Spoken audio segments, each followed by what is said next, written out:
Well. So we just off to get dinner before this hurricane hits us. I've moved into Magnolia for a bit with the other exchange students. So I'll be staying here while we wait for Irma to come through. But yeah, I'll be meeting up with Gemma to go get some dinner, and yeah, we'll see you on the flip side.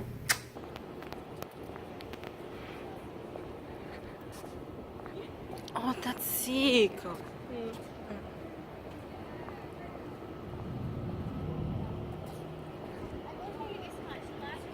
Is it smart to put your car at the top? Huh? Is it smart to park at top here? You know what I always feel about with these things? Like, what if I drop my phone on the side? There you go. There's still a little bit of sunlight over there. It's really pretty. Yeah, I've been up there. She's so scary. I'm actually scared. The wall is almost as tall as us. I don't really have anything to worry about. That was just it for me. I mean, I love the whole experience. I like how they moved all the furniture away from the pool and stuff though. Where's the furniture They there? moved it all. Like the Oh. It's a nice thing, but on the other hand, it was such a tourist thing and it's kind of expensive. And I mean, we have. I don't know. I don't remember this. But I mean, for me, it was nicer to go through Montmartre and have a view over the whole city, including the Eiffel Tower. And what's going to happen if I'm trying to? Well, I'm kind of committed to Christ. You know, it's like I live for Jesus in church in the morning, and I live for the devil at night. What's going to happen? The next day.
I highlighted like the pink. I highlighted like some things that I think were sort of the summary version. So for my husband, so what I'll add into the summary, so this is basically her about an adulteress and how she like lures in men by talking about her husband and all that stuff, like he's not here.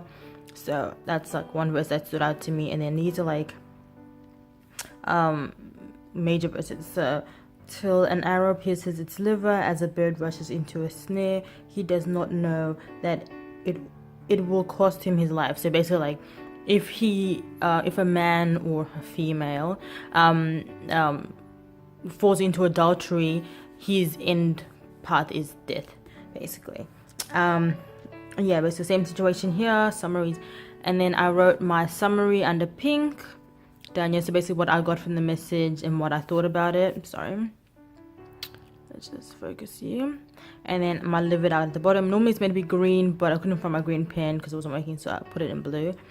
And then I wrote my live it out. So keep the commandments on your heart and be wise in all you do, in order not to be led astray by wayward people. So that's like my live it out. So what I should do in my own life. And in summary, there will be people who will try to suck you into a life of adultery or sin. Basically, you should stay away from these people. If you give in to this sin, the only way for you is death. So basically, you're giving up your life by giving into this type of sin. To avoid this sin, remember your commandments given to you by God in order to save you from such temptation and save your life. So that's my summary for that one. And church was cancelled because of the Hurricane Irma, so I couldn't go to church, so I might as well do a little Bible study at home. Because normally when you have church, you have a structure. Now I don't have a structure, so I'm making a structure. But this is normally how I do my Bible study if I do give myself some time. But yes, so I hope you like this video. If you want me to do any other Bible studies, I'm not that good at them. I'm still like working my way through it. But if you like this video, like down below.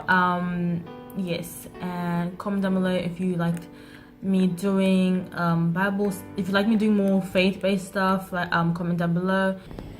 So I finished Bible study and I'm just going down to the dining hall to get some food. My food is lividly shining, and we're off. Let's go.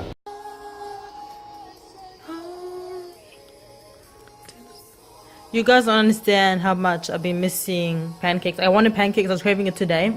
I was like, I need to get pancakes, and I was lucky enough to have it. And look at the time. 4 in the afternoon, I'm getting pancakes. But yeah, why not? And then I got pizza there as well.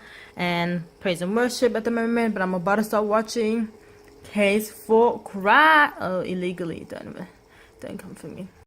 Because I've been wanting to watch this movie for I don't even know how long right now. So I'm so mad excited. It's in HD and I get to watch my movie. Whoop whoop. And I was gonna sign up to Pureflix, but apparently I think they know that I'm not Australian, like for my card, so it wouldn't work for me. So, but yeah, what can I do? But yes, pancakes are prepared. I'm happy, and I'm working Deacon as per usual. Oh my twist. Okay, I'm out. I will see you guys on the flip side. 2 hours later.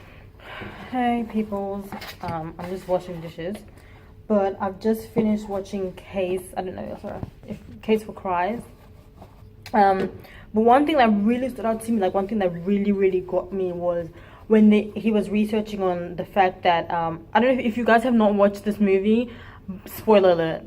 Like, I'm sorry because I have to talk about it. But yeah, so in the movie, he was trying to like prove the fact that if God was not dead before they took him off the crucifixion, that he would have been able to heal, and then therefore he wasn't dead and then had to come back alive in situations. That's what he was trying to prove. So he went to a doctor to find out if he was dead, if the wounds would have killed him. And like when they were going into depth about, and this is a true story, so I'm guessing the facts that they used in the movie are true, but when they were getting into the depth about like what they actually did to Jesus and how they whipped him, and how like the position of being in the crucifix on the cross was actually detrimental to his lungs, I was sitting there like, they put him through it. Like I was crying like at that point, because I'm like, I don't think I'll be able to sit there. Like I'm gonna cry right now, but I don't think I'll be able to sit there if I knew now, then, like if I was in that situation then and seeing Jesus, what he was going through, and knowing that the position he was in, he wouldn't have been able to inhale or exhale, that he would have to actually scrape himself up. Like I was just like, nah, like I would have died. Like I would have died before him. Like it was just, I was like, nah, like that was, for me, that was serious. I was like, okay, you guys literally put our Jesus through it, like. And then to him, he was saying like, oh, what if you're wrong, blah blah blah. The jealous guy, he's like, what if you're wrong? And I'm like, to me personally, for me, what if I'm wrong? You know, what can really happen to me if I'm wrong? Nothing. I'm living a pretty decent life. I believe in something that is only making me better and shows me a love unlike no other. And you learn how to cope with situations that, no offense, but non-believers wouldn't be able to cope with because they don't have someone who else who can handle their burden for them. Like for us, Jesus is handling our burdens before and even until now. So when we go through problems, we have someone to talk to, a backbone for us. But people that don't have that faith, it's just going to be 10 times harder for them. And that's what I'm like, and for me, if I'm wrong, well, what? Like, nothing's going to happen to me. But for people that are, so for non-believers who are wrong, and then they find out that there is a Jesus, there is a heaven and a hell situation, how y'all going to be saved now? Like, if it's too late, it's too late. Like, you didn't accept Jesus and you accept God when it was there for you and we were telling you. So it's harder to not believe. Like, I don't think there's a losing situation if you do believe. If you do believe, what are you losing? And you find that you're not right. There's nothing you're really losing. You've been spending your life doing what? Something good for the community, something good for yourself, your family's whole, like, really, like, I don't get the bad thing, but if you are wrong and you're atheist, wow, like, that downfall is something I do not want to have. So, it was a good movie. I loved it, and props to the creators and props to Mr. Strobel for writing that book and finding Christ. So I am about to let me show you what's actually happening outside. I'll probably have a better view in my room, but there's no rain at the moment. There is wind. I'll have to show you guys from my room because you can actually see the trees, but the weather is pretty decent at the moment. Nothing crazy has happened.